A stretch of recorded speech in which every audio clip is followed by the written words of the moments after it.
Assalamualaikum warahmatullahi wabarakatuh. Bagaimana kabarnya sahabat? Semoga dalam keadaan baik-baik saja ya, dan dilimpahkan rahmatnya sama Allah Subhanahu wa Ta'ala. Kali ini saya mau menjelaskan tentang teori penciptaan alam semesta ya. Alam semesta itu ada berbagai macam teori, mulai dari teori kabut atau nebula maksud saya, terus teori bintang kembar, teori pasang surut atau tidal, teori planetesimal ya, teori kondensasi atau protoplanet. Selanjutnya adalah dentuman besar atau ledakan besar yang biasa kita sebut dengan Big Bang. Oke, nanti kita akan bahas satu persatu teori-teori tersebut ya. Yang pertama adalah kita mulai dari teori kabut atau nebula ya.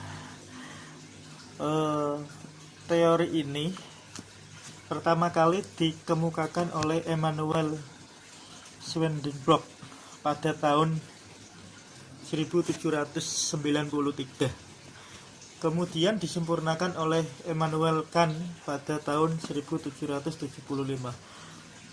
Dan teori serupa juga dikembangkan oleh Pierre Simon de Laplace secara independen pada tahun 1796. Dalam teori ini dijelaskan bahwa alam semesta ini berasal dari sebuah kabut pijar yang berpilin dalam jagat raya. Karena pilinannya itu berupa kabut yang membentuk bulat seperti bola yang besar, semakin kecil bola itu semakin cepat putarannya, dan membentuk gelang-gelang di sekeliling bagian utama kabut. Gelang-gelang tersebut kemudian membentuk gumpalan padat yang disebut planet. Sedangkan bagian yang berpijar tetap berbentuk gas pijar yang sekarang disebut matahari.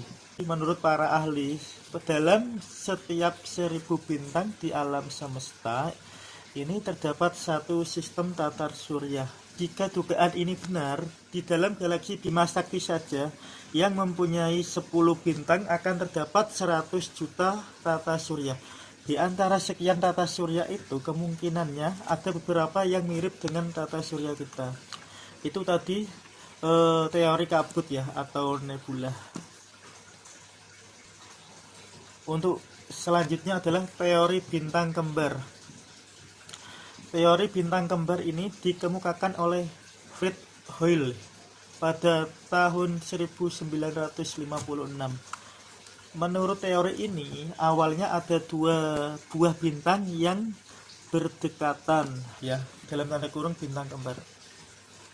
Salah satu bintang tersebut meledak dan berkeping-keping akibat pengaruh gravitasi dari bintang kedua, dalam tanda kurung matahari yang ada sekarang. Maka keping-keping ini bergerak mengelilingi bintang tersebut dan berubah menjadi planet-planet. Sedangkan bintang yang tidak meledak adalah matahari. Itu menurut teori bintang kembar. Untuk yang ketiga adalah teori pasang surut atau tidal ya. Teori pasang surut ini pertama kali dikemukakan oleh Sir James Huygens dan Harry Jeffers pada tahun 1919. Menurut teori ini, bahwa sebuah bintang besar mendekati matahari dalam jarak pendek, sehingga pasang surutnya air laut di bumi, dan kemudian bintang tersebut menghilang. Kemudian pada saat itu sebagian massa matahari itu tertarik dan lepas hingga membentuk seperti cerutu yang menjorok ke arah matahari. Yang satuannya mengakibatkan cerutu itu terputus-putus membentuk gumpalan gas di sekitar matahari dengan ukuran yang berbeda-beda. Gumpalan itu membeku dan kemudian membentuk planet-planet. Itu tadi berdasarkan teori pasang surut atau tidal ya. Teori ini menjelaskan mengapa planet-planet di bagian tengah seperti Jupiter, Saturnus, Uranus, dan Neptunus merupakan planet raksasa, sedangkan di bagian ujungnya merupakan planet kecil-kecil kayak Merkurius, Venus, kecil-kecil. Kelahiran ke-9 planet itu karena pecahan gas dari matahari yang membentuk cerutu, maka besarnya planet-planet itu berbeda-beda. Dari yang terdekat kecil dan terjauh besar, tapi yang di tengah lebih besar lagi ya. Untuk yang keempat, teori planetesimal. Teori ini pertama kali dikemukakan oleh Thomas Chamberlain Forrest pada tahun 1900. Pada teori ini dijelaskan bahwa tata surya kita terbentuk akibat adanya bintang lain yang lewat cukup dekat dengan matahari. Pada masa awal pembentukan matahari, kedekatan tersebut menyebabkan terjadinya tonjolan pada permukaan matahari. Efek gravitasi bintang mengakibatkan terbentuknya dua lengan spiral yang memanjang dari matahari. Sementara sebagian besar materi tertarik kembali, sebagian lain akan tetap di orbit, mendingin, dan menjadi benda-benda berukuran kecil yang mereka sebut planetesimal, dan beberapa besar sebagai protoplanet. Objek-objek tersebut bertabrakan dari waktu ke waktu dan membentuk planet dan bulan. Sementara sisa-sisa materi lainnya menjadi komet dan asteroid. Itu tadi menurut teori planetesimal ya. Untuk yang kelima, teori kondensasi atau protoplanet ya. Teori kondensasi atau protoplanet.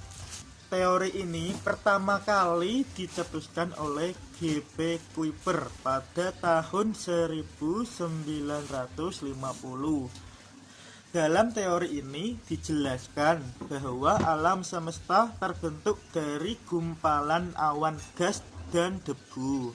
Gumpalan awan itu mengalami pemampatan ya. Pada proses pemampatan itu partikel-partikel debu tertarik ke bagian pusat awan itu, membentuk gumpalan bola dan mulai berpilin dan kemudian membentuk cakram. Partikel-partikel di bagian tengah cakram itu saling menekan dan menimbulkan panas yang berpijar. Bagian inilah yang kemudian menjadi matahari. Sementara bagian yang luar berputar-putar sangat cepat dan terpecah-pecah menjadi gumpalan yang lebih kecil. Gumpalan-gumpalan yang kecil tadi kemudian membeku dan membentuk planet-planet. Itu tadi menurut teori kondensasi ya. Untuk yang keenam adalah teori Big Bang atau dentuman besar, ledakan besar. Teori ini pada awalnya dicetuskan oleh ahli fisika Rusia Alexander Friedman pada tahun 1922. Pada saat itu, ia menghasilkan perhitungan yang menunjukkan bahwa struktur alam semesta secara keseluruhan mengambang atau mengerut. Menurut teori relativitas Einstein, kemudian pada tahun 1927 adalah Georges Lemaitre orang pertama yang menyadari apa arti dari perhitungan Friedman. Berdasarkan perhitungan ini, astronomer Belgia Lemaitre menyatakan bahwa alam semesta mempunyai permulaan dan bahwa ia mengembang sebagai akibat dari suatu yang telah memicunya. Pengamatan ini diindikasikan bahwa semua galaksi dan gugus bintang yang sangat jauh memiliki kecepatan tampak yang secara langsung menjauhi titik pandang kita. Semakin jauh semakin cepat kecepatan tampaknya. Itu tadi menurut teori Big Bang.